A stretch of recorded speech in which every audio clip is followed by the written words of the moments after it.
Making money in the forex market, you need to know how.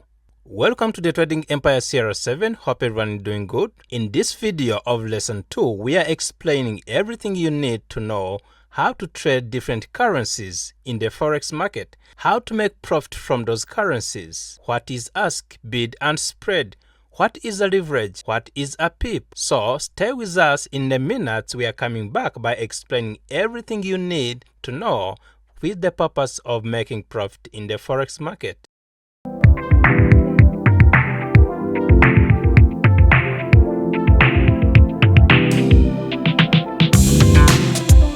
Okay, now, so what do we trade in the forex market? From our previous video, we talked about a currency pair.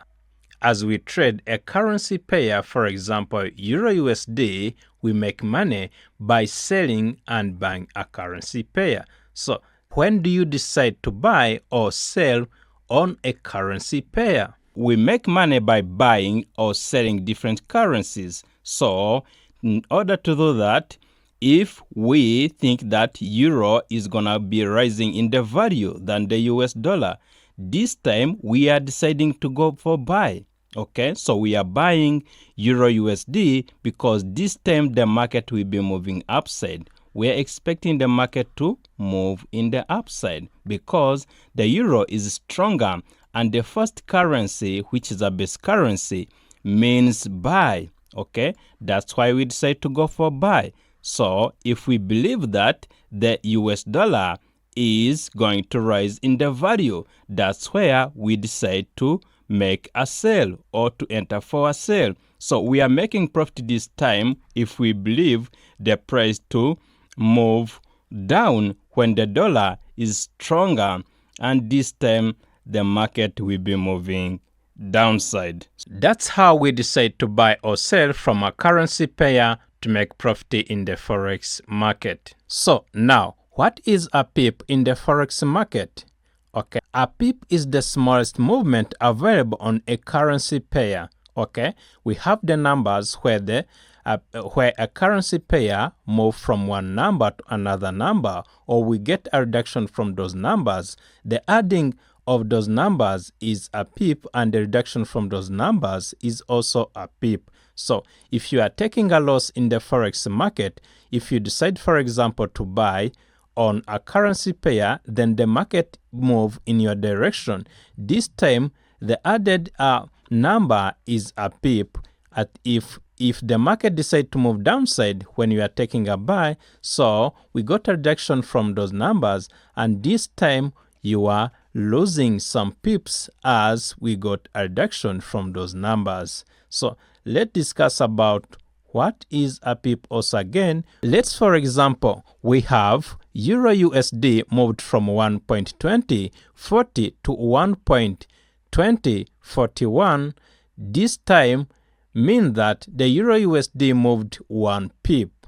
Okay, so means the first number from a currency pair is a pip, except on the yen pairs. You can check from example from the law here. We have USD Japanese yen, which moved from 103.94.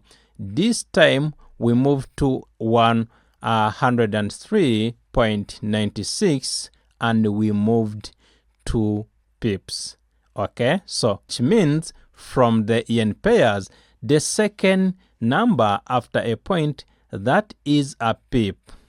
Okay, so from that we understand a pip, and we are making money in the market. So then a value of a pip is determined by a lot size, and a lot size is a value used to determine profit or loss. So now we are going to discuss pips value, a lot size, for the purpose of making profit of money in the forex market. So we have different lot size in the forex market. Okay, we have a standard lot size, a mini lot size, and a micro lot size.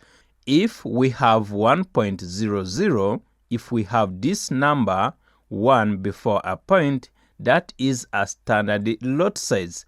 And a standard lot size compared to the pip, that's where we are moving $10 per pip, which means that if you are moving from one number to another, you are adding a 1 pip, and that's $10 if the market move in your predicted direction. Okay, so the second one is a mean lot size. A mean lot size is 0.1. Okay, you can change this number after a point if you want, but this one mine as a mean lot size. So from a mean lot size, this time we are moving $1 per pip. If you are moving one number to another, moving in profit, this time you are adding a $1. But if you are moving downside by the reduction from the value from your currency pair, that's where you are losing 1 pip, which is $1 from mean lot size. So on the low here, we have a small lot size, which is a micro lot size. A micro lot size is 1.01. Remember, you can change this number to 2. This time, you can see that 0.01, which is a micro lot size, we are moving 10 cents per pip. Okay, so let's look some example so that we can explain everything on a pip and even a lot size. From this example, we have a trader by the name of Ella. Ella has a trading account of $5,000. So Ella decided to buy Euro USD at a available price, which is 1.18500. So then this pair, which is Euro USD, moved from 1.18500 to 1.18550. This time, how many pips do we moved? Okay, the number of pips will be 1.18550 minus 1.18500, moved 50 pips. And we use the standard lot size. And the standard lot size, we are moving $10 per pip, which means that we are taking this 50 times 10. This time, the profit from Ella on this trade will be $500. So that's how we use a standard lot size. So you can change the number from the standard lot size to standard. So this time you will be moving $20 per pip, and this time will be around 1,000 profit on this Euro USD trade. Okay, so checking from the mini lot sizes example, we have a trader which is called Jonathan.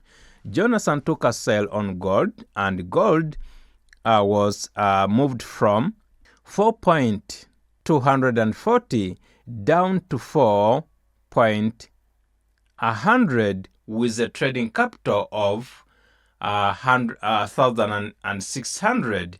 This time you can see that we decided to sell, so the market moved downside. That's why you can see that we got a reduction from this number. We are moving downside. Remember, if we decide to go for sale and our prediction is to go for sale, this time if the market move in our direction, that's where we are earning profit from selling.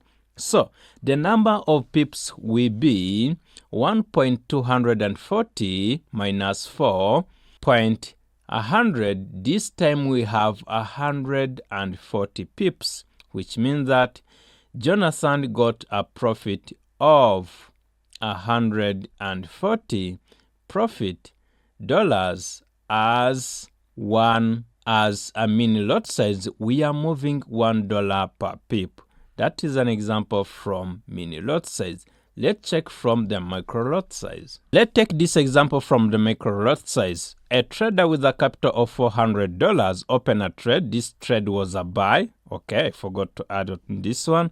This was a buy. So then we moved from 1 161.98.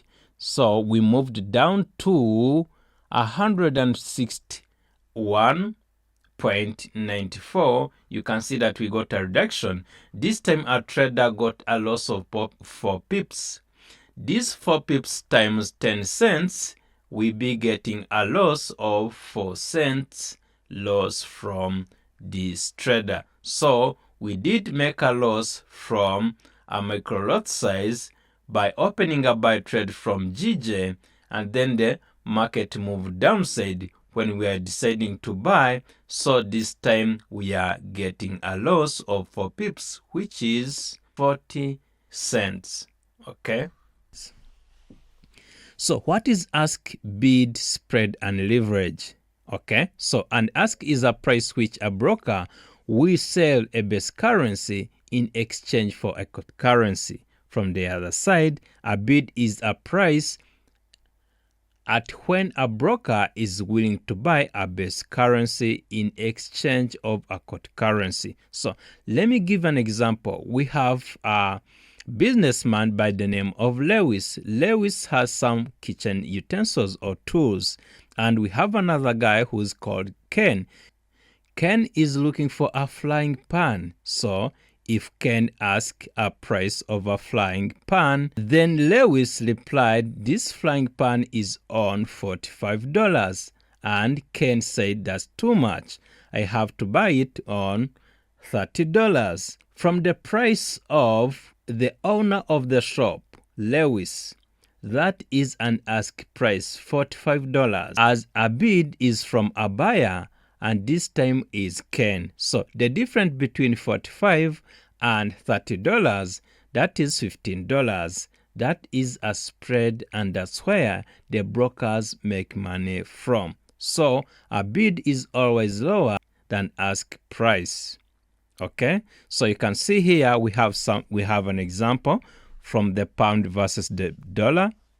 We have a bid which is 1.22020, and an ask is 1.22021. You can see that this ask is bigger than bid.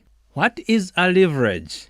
Okay, so in the forex market, a leverage is an adding power on your existing capital on your trading account. That is a leverage.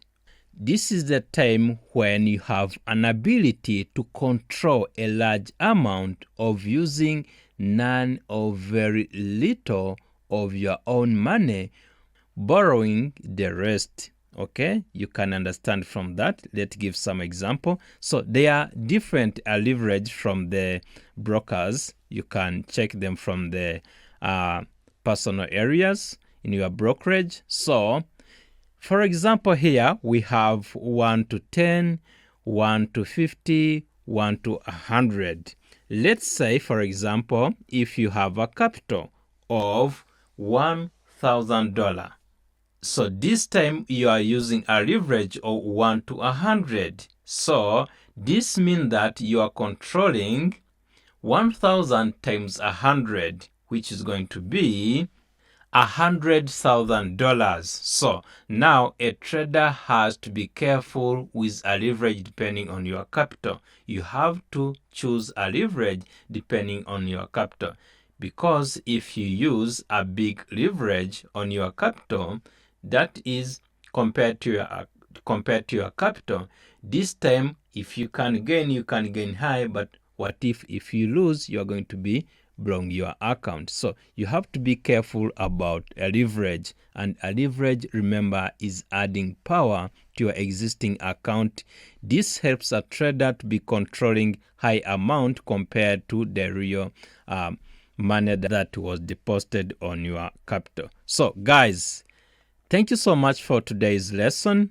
We are coming back on the next video until we cover everything you need to start making money in the forex market. Remember to subscribe on the channel, leave the comment below, like the video, and I will see you next time. Ciao.